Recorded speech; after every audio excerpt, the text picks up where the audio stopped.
Last class में हम लोग उत्सर्जन पढ़े थे, एक्सक्रिएशन एक्सर्शन पढ़े थे कि कैसे वृक्क जो है, वृक्क की संरचना कैसी है, इसके बारे में हम लोग समझे थे।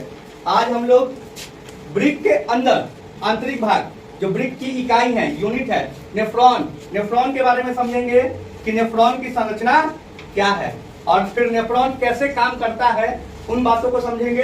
ठीक है, बस कुछ शब्द हैं जिनको आपको दिमाग में बैठाना पड़ेगा। अगर उन शब्दों को आप याद रख लेते हैं तो आपको समझने में ज्यादा दिक्कत और लिखने में ज्यादा दिक्कत नहीं होगा। इसलिए उन शब्दों को हम लोग फोकस करेंगे जो शब्द थोड़ा सा टफ है, उन शब्दों को। ठीक है, तो सबसे पहले नेफ्रॉन के बारे में, तो प्रत्येक वृक्क में 10 लाख नेफ्रॉन होते हैं। ठीक है, प्रत्येक वृक्क में कितने नेफ्रॉन होते हैं?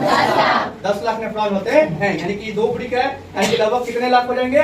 20 लाख नेफ्रॉन हो जाएंगे। ठीक है, नेफ्रॉन का आरंभ जो होता है प्याले जैसी रचना, इसके अनुसार प्याले जैसी रचना से होता है, जिसे बोमेन संपुट कहते हैं। पहला शब्द आया बोमेन संपुट, इसको दिमाग में बैठाएंगे।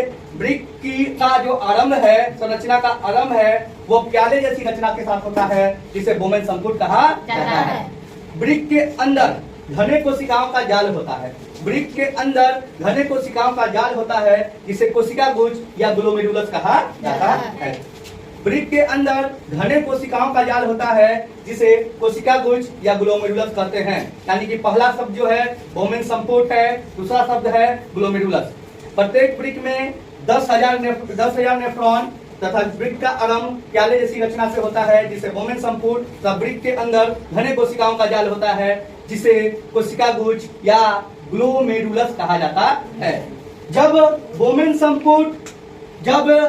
संपुट और ग्लोमेरुलस को एक साथ मिला दिया जाता है, यानी कि उसको सम्मिलित रूप से मैलपिगियन कोष कहा जाता है। कौन कोष कहा जाता है? मैलपिगियन कोष कहा जाता है। यानी कि बोमेन संपुट और ग्लोमेरुलस को एक साथ मैलपिगियन कोष कहते हैं। अब वृक्क के आगे की संरचना को समझते हैं। वृक्क आगे 2 भागों पर कुंडलित होता है, 2 स्थानों पर कुंडलित होता है। समीप वाला भाग जो वृक्क आगे जाकर 2 भागों में कुंडलित होता है, एक समीपस्थ और एक दूरस्थ। ठीक है, तो समीप वाला जो कुंडलित नलिका है, ये यहाँ पे समीप वाला जो कुंडलित नलिका है उसे अवरोही चाप कहा जाता है, तथा दूरस्थ वाला जो कुंडलित नलिका है उसे अधिरोही चाप कहा जाता है।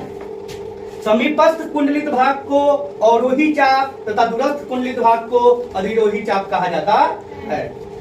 समीपस्थ कुंडलित नलिका और दूरस्थ कुंडलित नलिका के बीच में एक विशेष चाप होता है, जिसे हेनले का चाप कहा जाता है। कौन सा चाप कहते हैं? हेनले का चाप कहा जाता है।